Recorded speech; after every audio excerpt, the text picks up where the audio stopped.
Your phone is a cinema camera. And before you roll your eyes and click off, I'm not talking about good for a phone or impressive considering. I'm talking about real, actual footage that cinematographers and directors cannot tell apart from a proper camera. The game has changed completely, and most people either don't know it yet or don't want to admit it. That's the reality. So today we're getting into the real truth about phone filmmaking. What it can actually do, what it cannot, and why you have no excuse not to start. Scroll through Instagram right now. Try to actually tell me which clips were shot on a phone and which weren't. You can't. Nobody can. And that's kind of insane when you think about where we were even 5 years ago. When you understand light, when you know how to frame a shot, when you're deliberate about it, you can make phone footage look like it came off of a mirrorless camera. Sometimes even a cinema camera. That's not me hyping anything up. That's just the reality of where phone cameras are right now. Now, where it does fall apart is scale. So big productions, massive cinema screens, broadcast TV, the sensor size catches up with you there and there is no hiding it. But solo filmmaking, short films, documentaries, content, a phone is not a compromise. It's a completely legitimate tool, and anyone telling you otherwise is just being ignorant. And here's the thing that actually gets me about all of this. 20 years ago, getting into filmmaking meant serious money. It was a closed door for most people.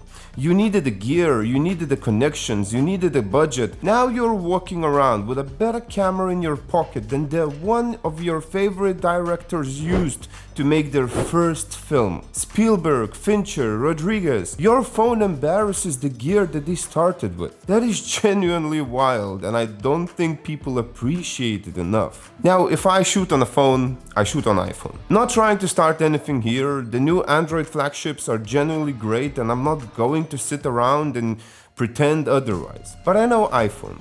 I know exactly how to push it, and that familiarity is worth more than whatever is on the spec sheet. So the verdict is, if you can, use what you know, but if not, use what you have. Now, if you want to go really deep with it, like ProRes RAW, this is where things get really interesting. Shooting in ProRes RAW gives you a level of control in post that starts to feel like working with actual cinema footage. The dynamic range, the color grading flexibility, pulling details out of shadows and highlights. You have real control of your image and you can push it pretty drastically. However, the catch is real though. ProRes RAW kills your stabilization completely. So if you're going handheld with no support, your footage is going to be unwatchable. Gimbal or tripod is mandatory, not optional. And the file sizes? Well, they are absolutely brutal. We're talking about filling up storage at a scary pace. But if you're prepared for it, the results are worth it. And here is the part that nobody wants to hear though. None of the gear conversation is actually what makes footage look good. The lighting is. That's genuinely it. Bad light on a $10,000 camera looks bad. Beautiful light on iPhone looks stunning. Learn to read light, learn to chase it, learn to wait for it. That one skill will do more for your footage than any upgrade will. Composition is another big one. The rule of thirds, leading lines, negative space, foreground interest. None of that lives in your camera. It lives in your eye. And the only way to build that eye is to shoot consistently. Go steal shots from films you love and recreate them on your phone in your living room. Nobody's watching. It doesn't matter if it's bad, just do it over and over and over until it becomes an instinct. And then actually learn to edit. The camera is just the beginning.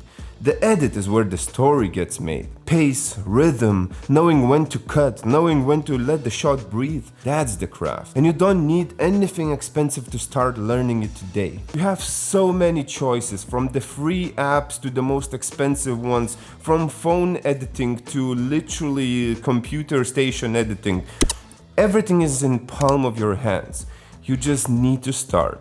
And if you ask me, phone filmmaking is a very great place to start. So here's where I land on all of this. The barrier to getting into filmmaking has basically collapsed. It's gone. There are people watching this right now who have the phone, have the eye, have something they want to say, and they're just waiting for the right moment, the right camera, the right circumstances. Stop waiting. The camera is already in your pocket. go and shoot something.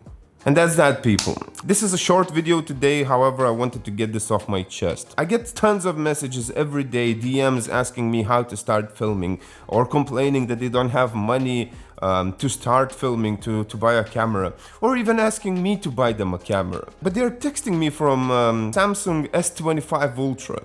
And they're complaining that they cannot start because they don't have the right gear. Well, the gear does not matter at the beginning stage. Don't get me wrong, it's really important when you go pro, when you know what you need, when you get the specific shots that you want to create. Sure, the gear really matters. I'm not saying that gear does not matter. However, the gear does not matter. It has the least amount of impact when you try to start filming and editing, because you don't know how to use the gear anyway. So start, just film, fail, repeat, and you'll become good in no time. And that's all I want. I want a community of people who are creatives, who create amazing visuals, who inspire others, and just enjoy what they're doing. Because I really love this craft, and I really love this industry, and I'm very passionate about filmmaking. So to do what I love every day of my life is a blessing. I'm just here to create, I'm just here to share the message, and I'm just here to help people. It's been your boy Elvis Creative. Thank you so much for watching. I hope you enjoyed this video.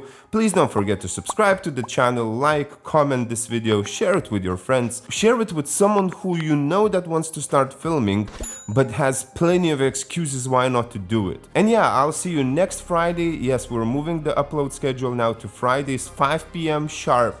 Peace. I ran it up, then ran it again. Never gonna stop, I'm just taking the wins. Whole lot of checks, I ain't using no pen. Whole lot of shine when I step, that's the trend. Diamond singing like Mariah Carey. I hit the hustle, I double the cash.